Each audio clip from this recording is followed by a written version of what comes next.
کابیل اور حابیل کا قصہ۔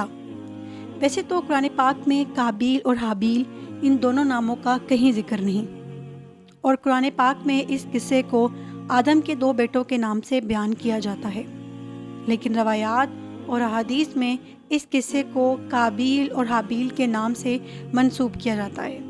بہرحال چلتے ہیں کابیل اور حابیل کے قصے کی طرف۔ حضرت عبداللہ ابن عباس اور دیگر صحابہ کرام رضی اللہ عنہم سے روایت ہے، فرماتے ہیں حضرت آدم علیہ السلام کی جوڑے میں اولاد ہوتی تھی، اور ہر جوڑا آپس میں بہن بھائی کہلاتا تھا۔ ہر جوڑے کے بچے کی دوسرے جوڑے کی بچی سے شادی کرتے تھے۔ حابیل نے ارادہ کیا کہ وہ کابیل کی بہن سے شادی کرے جو عمر میں حابیل سے بڑا تھا۔ کابیل کی جڑواں بہن بہت خوبصورت تھی۔ کابیل اس قانون کو توڑ کر خود اپنی جڑواں بہن سے شادی کا خواہش مند تھا۔ حضرت آدم علیہ السلام نے اسے حکم دیا کہ اپنے بہن کی شادی حابیل سے کر دے، لیکن اس نے انکار کر دیا۔ آپ نے اس حجت کو ختم کرنے کے لیے دونوں کو قربانی کا حکم دیا۔ دونوں نے اس فیصلے کو قبول کیا۔ دونوں قربان گاہ پہنچ گئے۔ حابیل نے ایک موٹا جوان بکرا ذبح کیا کیونکہ وہ بکریاں چرایا کرتا تھا، اور کابیل نے ردی اجناس کا ایک ڈھیر قربانی کے طور پہ پیش کیا کیونکہ وہ کھیتی باڑی کیا کرتا تھا۔ آسمان سے آگ نازل ہوئی۔ اس آگ نے حابیل کی قربانی کو تو کھا لیا، لیکن کابیل کی قربانی ویسی کی ویسی رہ گئی۔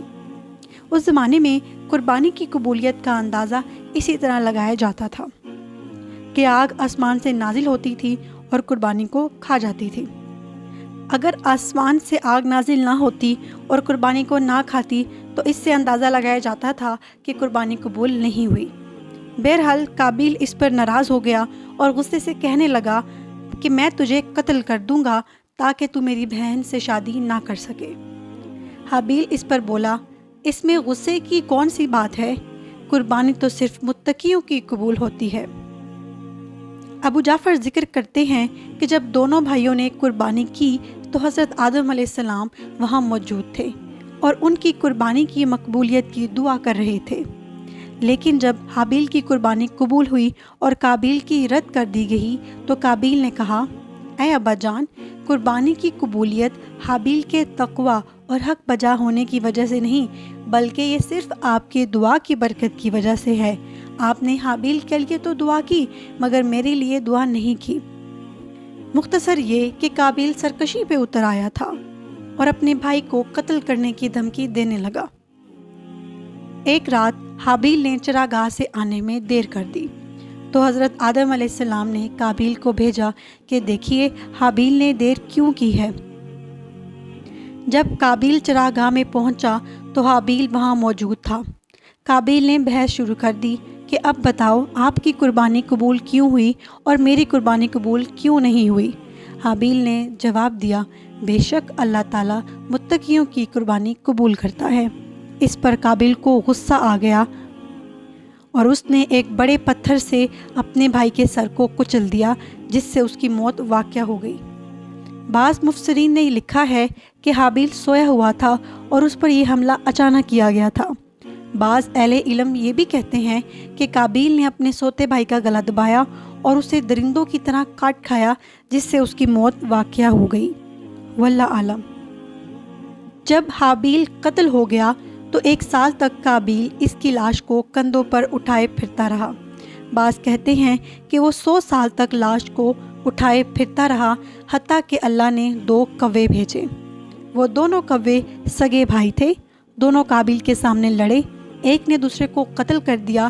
جب ایک مر گیا تو دوسرے نے اپنی چونچ سے زمین میں گڑھا کھودا اور مردہ کوے کو اس گڑھے میں دفن کر کے مٹی ڈال دی اور جگہ برابر کر دی۔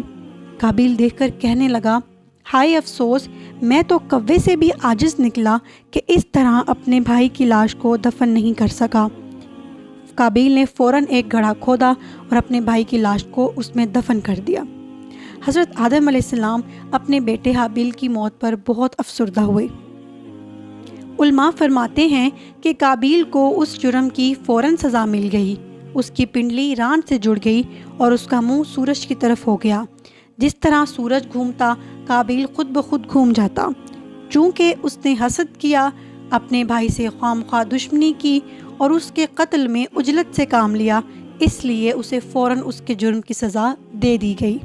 حدیث میں ہے، بغاوت اور قطع رحمی سے بڑھ کر کوئی گناہ ایسا نہیں ہے جو اس بات کے لائق ہو کہ اس کی سزا اللہ تعالیٰ فوراً اسی دنیا میں دے دے۔